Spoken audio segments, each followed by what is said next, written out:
It's interesting because I didn't plan on actually coming to the US and becoming a dog trainer. I grew up with dogs, and my family actually always tried to get me away from it. So it was something that was always with me and was actually seen as a distraction. It was always like, we need to get him to focus on something different. Like, he will never go to school, he doesn't like school, he's never gonna want to become a doctor or become a lawyer. It was like always that mentality, and the dogs are just like keeping him from focusing on anything that will give him a future. So it was always like just something that's holding me down. Like, they couldn't get me to be interested in anything else. Like, this goes all the way back to like 2 years old. Like, they would have pictures of me with the family dogs and just that. I remember that, and just like basically I didn't have interest in anything else. It was just animals in general. It wasn't just dogs. So we had chickens, and anytime we saw goats or horses, like, I was very drawn to them.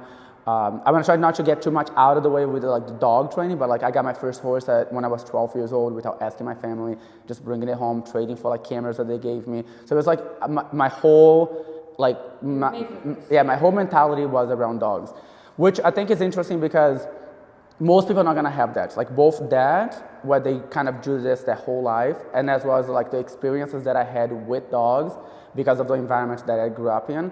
And then also the ability to just like my business with dogs, it started without any planning, which it can be good and bad. But the good part is I got to learn a lot from my own mistakes and like having to like literally like figure everything out on my own, other than the dog training. I knew how to do the dog training, but I didn't know how to be a dog trainer running a business, teaching how much to charge, like what options am I going to provide, training.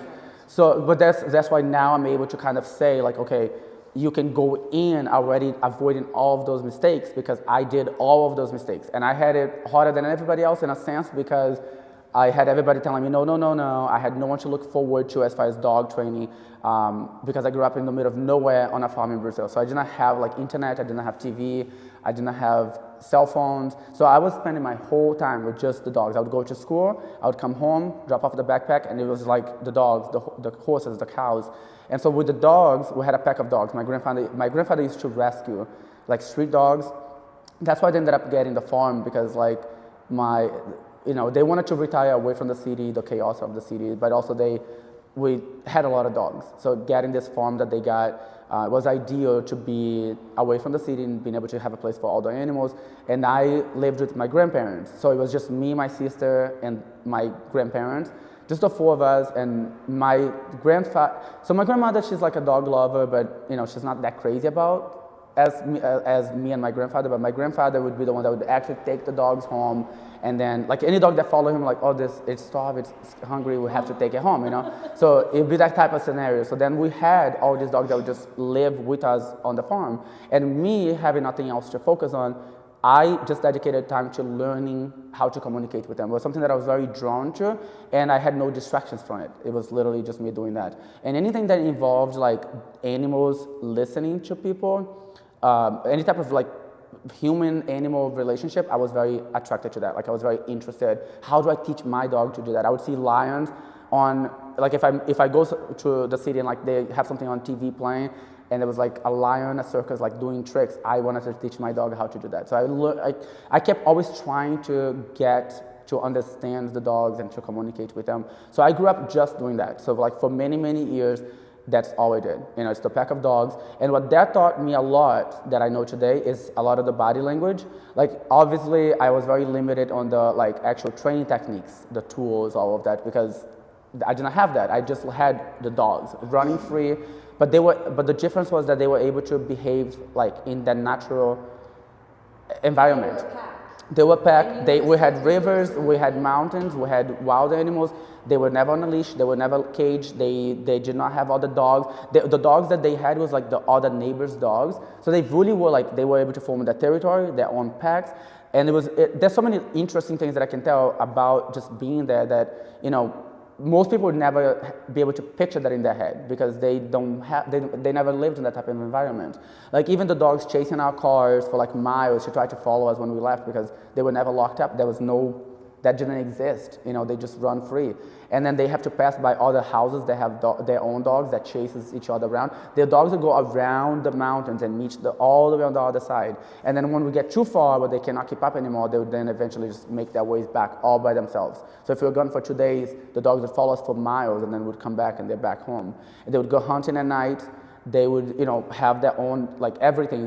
Just literally, if one dog smells something, you can see it smelling it, and others sound signaling to the other dogs, and they run up the hill to like see what's there, and they're balanced in that environment. Right, and then of course there's also like, yes, they're much calmer. They have a much better relationship with each other because they're not forced into any type of stressful situation. They know if the two of them don't like each other as much, they stay on different sides of the house, like outside, around the house, not in the house, because they literally have all this room, this property to roam free, and they were never forced to be in a cage together or forced to be in a house together. They were able to avoid each other if they needed to.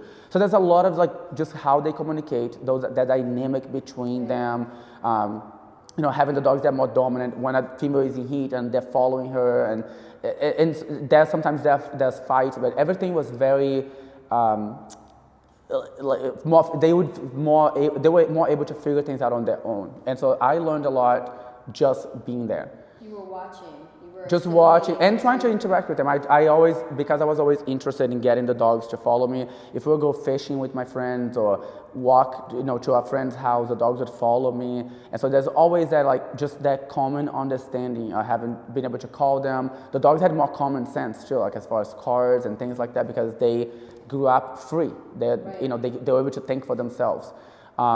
So that got me all into the body language, and that's why a lot of people don't really have a very deep understanding of body language. And when we talk about like them learning one method from one person or from certain books or for going a certain direction with training, I call them like extremists with what they know, because, for example, the tail wagging or a dog licking their lips or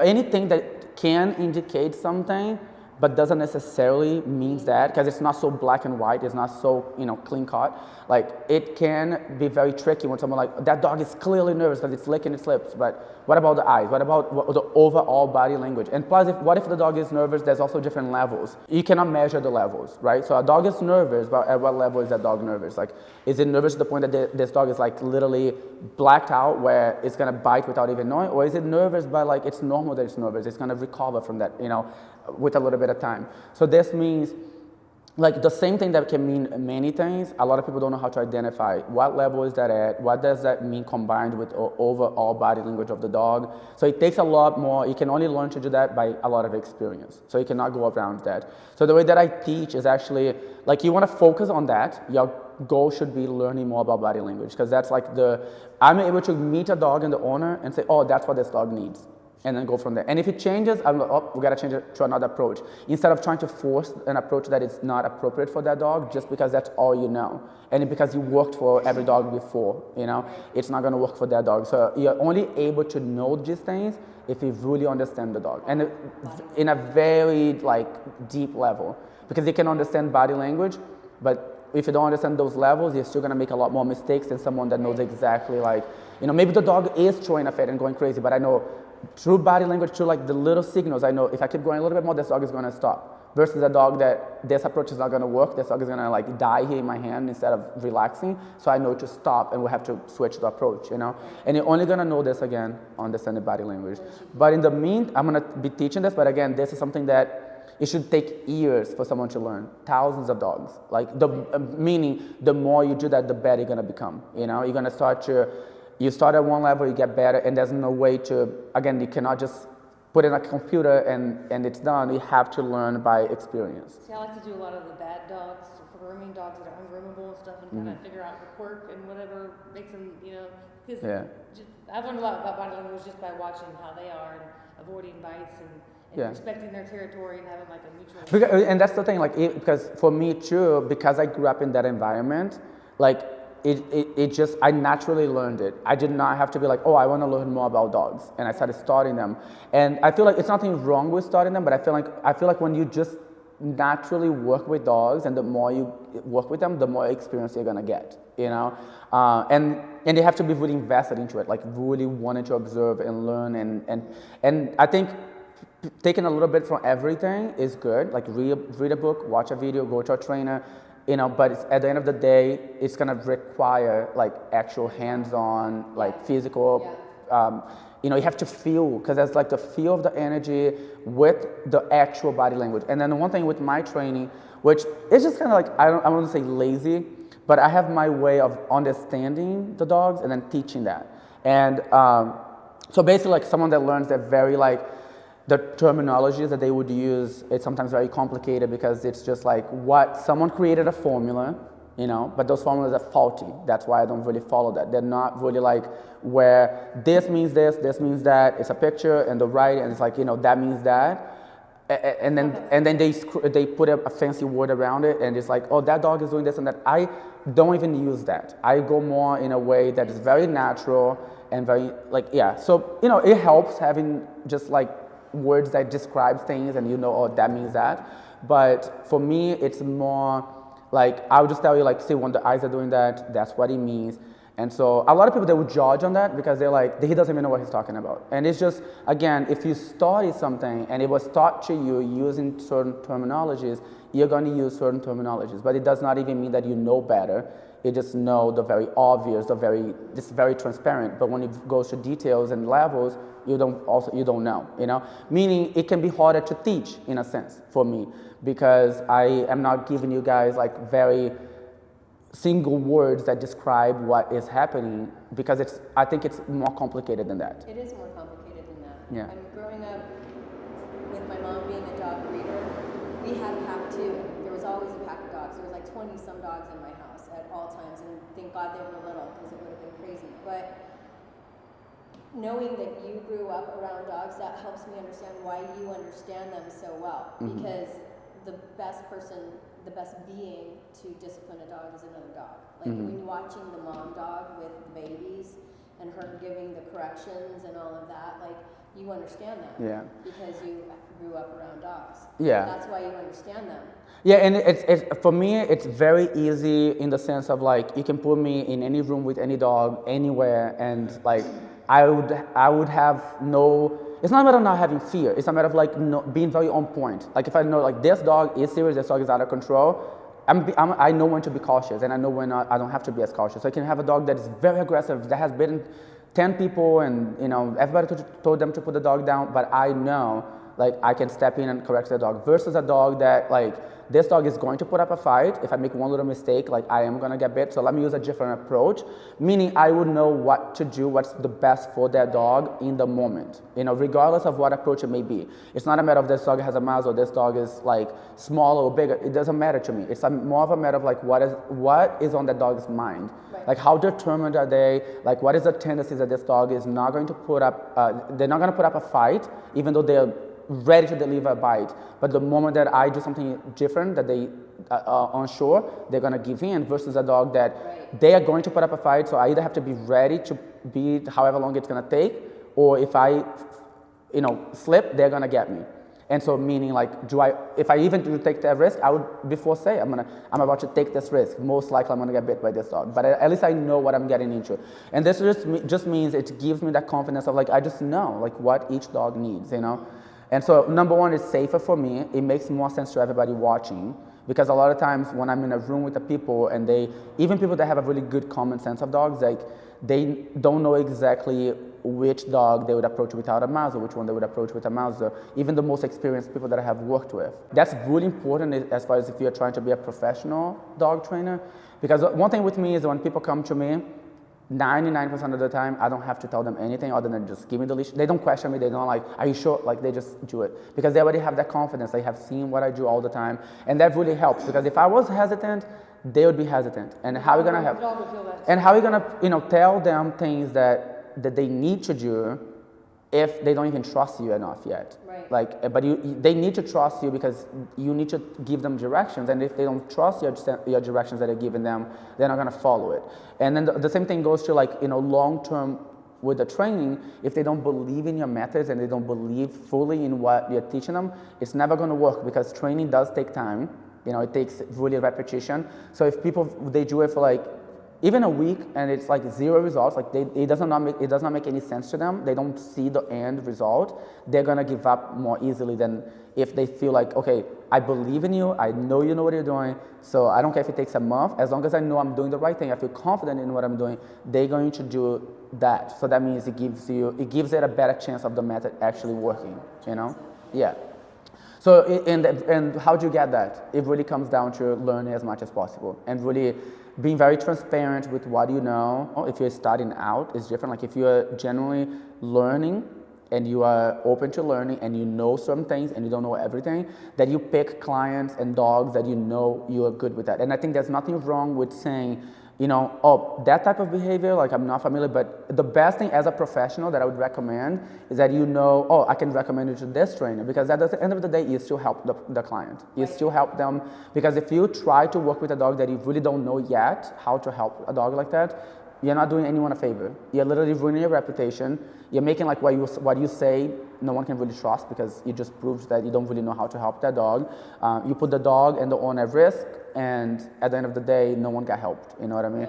But instead, if you use what you know, help the dogs that you can, and then as you're practicing and learning new ways, you are referring these clients that you don't know how to help to someone else that know how to help. And that's the best way to do it.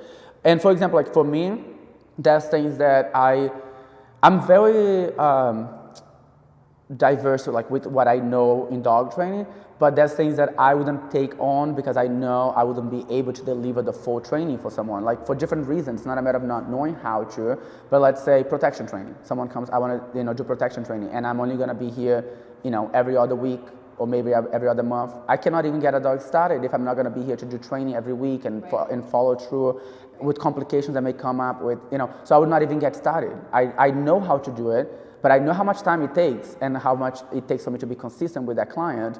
So for me not to mess up the dog, I refer them to someone else, Same thing with anything, like agility, you cannot really hurt. So like I can do a lesson or two with you, but if you really want to compete with your dog and I'm not going to be around, I need to give you to someone that will and then there's people that are better than me in some aspects. Like obviously someone that does protection training that for 30 years every day of their lives, they're going to do better than me because that's not something that I have practiced. Just knowing how to do is not the same as I have the most experience with that. And so there's going to be fields in training that I'm going to be much better than other people. And I think knowing that is really good because, if I had the time, if someone said, teach my dog to do protection training, I can do it, but I'm not going to be the best at it because that's not something I have practiced, But the worst thing would be actually just taking all these clients just because and then leaving them hanging and halfway with the dogs messed up. And the same goes to dogs that need behavioral help. If you are great with agility, but you don't know how to actually address the aggression, you're just hoping that the dog will become better because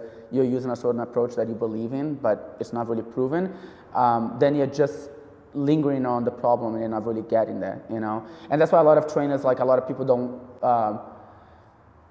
don't have confidence in them in that sense because they, they might have even all the good intentions, but they don't really know how to help those dogs, and there's no history of them helping these dogs that really need the help, that the clients don't feel safe with them handling their dogs. But a lot of times these trainers, they are not accepting that. It is just a matter of maybe their ego or, they really believe in who they learned from. And they don't even think okay, if I really think about it, that trainer never really worked with an aggressive dog. He just believes that his method works for aggressive dogs, but he never really takes on these aggressive dogs. Because a lot of times there's a level of what dogs they would recommend to put them down because the method doesn't work, When you really go down to it, I know for a fact a lot of the dogs that I work with, they are easy to train with the right methods. They would just say these dogs are, it's something neurologically wrong with them. They can't be fixed. So at what level do we determine that a dog has that? Because even the vet or trainers, if you put a bunch of them, they all going to have different opinions on that. So there's no set mark of this dog is definitely a neurological problem. This dog is mentally ill. The trainer is not going to help, And it can be hard to identify that sometimes. Do you think that's actually a thing? I think it's a thing, but I'm very careful with saying it because it's like a lot less than what people would That's think. what I was- And that's why a lot of people are so quick to like, it's their way out of, I don't know how to help this dog, but it's not my training that is wrong. It's your dog. You know, the problem is with your dog. And so when you do that, there's going to be a couple things. I get a lot of those clients. A lot of those clients. Now, my question to that though is that most of the time, is it really the dog or is it the owner not leading the dog? Well, most of the time, the owner, of course, because think about it, you can get a dog with all kinds of problems, with serious issues. They need the right handler for them, right? And a lot of times, well, almost all the times, really, if you identify the issue from the beginning, when your dog is still a puppy, or when they first develop a bad habit, and you address it then, it's a lot easier than after they have been doing it for years and they have been enabled for a long time with the bad behaviors. So for me, if I see a dog is having more of a, fear issue, I know how to address that before the fear turns into aggression, because a lot of the aggression, fear aggression starts with just basic fear. A lot of the time, just a dog a little bit unsure, they bark a little bit, and then over time they bark a little bit louder, and then they have this mentality that they have to use aggression to scare that triggers away from them. But if you know this right away, you identify it right away, you address it right away, which is a lot easier. But most owners don't know how to do that. They don't know how to identify it, they don't know how to address it, so it lingers on. Have you ever had an instance in your professional opinion where a dog you thought was unfixable and should be euthanized? Have you ever come across an instance of it? So I think there's always an alternative. So for me personally, I don't believe in ever really euthanizing the dog, but I will agree that sometimes you get to a level where based on the particular circumstances, like, okay, I know that this dog can live in a farm in the middle of nowhere with one person that will take care of them. And that most of the time you can get a dog to at least warm up to one person, even if it takes time. But this dog will never be out in public. They can never be trusted, but they are in the middle of nowhere with this person. And again, I say this with very careful saying this because number one, that can be difficult. Most people, I don't know anyone. I have no one. So what are you going to tell them? Like, the dog needs that. Like, the owner is not a good fit for that dog. Maybe I can take that dog and live in the middle of nowhere with that dog, but I'm not living in the middle of nowhere with that dog. So what I do with that particular dog. Now, the other thing with that is that it's very, very small number of dogs. Very small number. Like, less than 1%. So meaning the majority of the dogs that get put down, or the trainers just say this dog is never going to be able to be trusted. The majority of those dogs, they're just saying that because they don't know how to help that particular dog. When I say this, they have tried everything. They have sent the dog for boarding training for months. They have tried with the best trainers in the country. They have tried my method. They have tried everything, and it's like then the problem is no longer the method. It's no longer the trainer. It's, the dog is very complicated. It's that 1%, and then the owner and the environment and the situations where the dog is being forced to live in, it's never going to be a good fit for that particular dog. Now, again, saying this over and over again, it's a very 1%. It's very rare that I run into those dogs. And I work specifically with aggressive dogs. So for just trainers that get an aggressive dog here and there, and they're left and right saying this dog is never can be trusted, because I get a lot of those dogs that were told cannot be helped. And a lot of them are so easy. They're so easy. Like, they're aggressive, but they're so easy. They need corrective methods. They need someone that knows how to create, balance and correct the bad behaviors and reinforce the right ones and make the dog feel bad and show them that they don't have to, be so afraid anymore. So as long as you know how to do that, they're easy. And then versus the dog that, like, you tried e-collar, prone collar, and you tried everything, you tried the positive reinforcement, you tried corrective methods, and this dog, literally, they will fight with you until they die before they actually give in. And when you use positive reinforcement, they don't care for it, they don't make one step forward. And then this dog is living in a neighborhood where they have to be walked. They don't have a yard, or they're jumping the fence, or whatever it may be, but, like, you need to get it figured out, you know what I mean? You don't have time, like, you don't have a way, like, the lifestyle of the owner and the environment is just not suitable.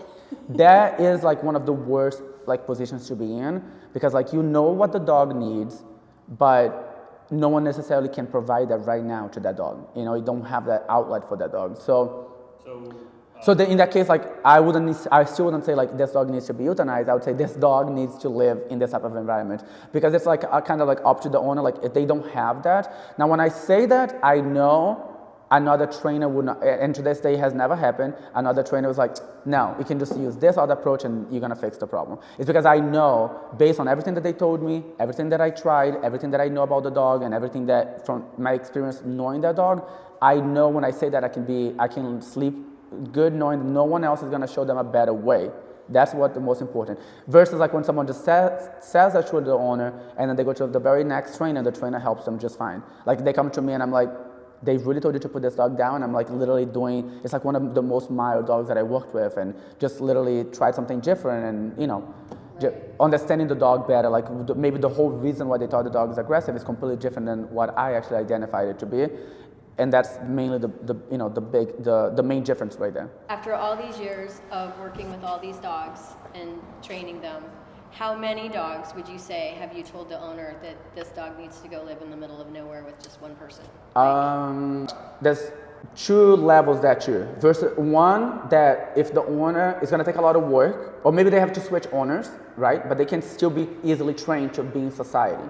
Versus a dog that like it does not matter who the owner is, this dog still would like you won't be able to have this dog just walking around passing by dogs because it's a matter of like even if you're basically going to suppress the dog so much that they are going to be completely miserable. You're going to have to use so much force and be abusive to this dog for them to shut down to the point that they're literally breaking them, like very extreme. It just doesn't make sense. You are not going to do that. So there's those dogs that's why when you know there's no way, you correct with the most amount that is like reasonable that it can still use on a dog for corrections and it doesn't work and you try positive reinforcement, it doesn't work. Those are the dogs that you know it's not going to work. Right. If you tried every method available to you, and without breaking this dog, like physically, it doesn't work. You know it doesn't work, right? So that's those dogs versus the dogs that actually need a lot of work. The owner is not suitable for them. This owner doesn't have the physical strength to like to handle the dog. The dog is dragging them around. They don't have the knowledge, you know, the experience. They're not going to be able to learn with this dog that is like one of the most difficult dogs. Right. It's too much for them. So if I was to say the dogs that like literally cannot, Those ones. very little. I would say like out of all the dogs I work with, like if I wanted to just not like lowball it, I would say 5. That's what So I was maybe thinking. like 3, you know, So that I specifically remember like those that dogs. they were absolutely Yeah, and they like literally, basically they would pass out, you know, and honestly like they're mostly older dogs. They had bad training. You know, different dogs that takes more management. So like say a dog that you can have in a neighborhood, you can take them for walks, but you need to watch them a lot more than a dog that like you really fully rehabilitate. So a dog that you are able to fully rehabilitate, but they change the whole perspective of the world around them versus a dog that you get under control, they're civil, but they still have their triggers and you have to constantly manage them. So there's all just different sections, you know? Right. So I would say those that like I feel like they would never, like they're just, like the moment they see a dog or a person, their whole body's like in reaction mode and they redirect at you and they're really tense and nothing addresses that. Those are the ones that you cannot have them in society. And that would be a very small number.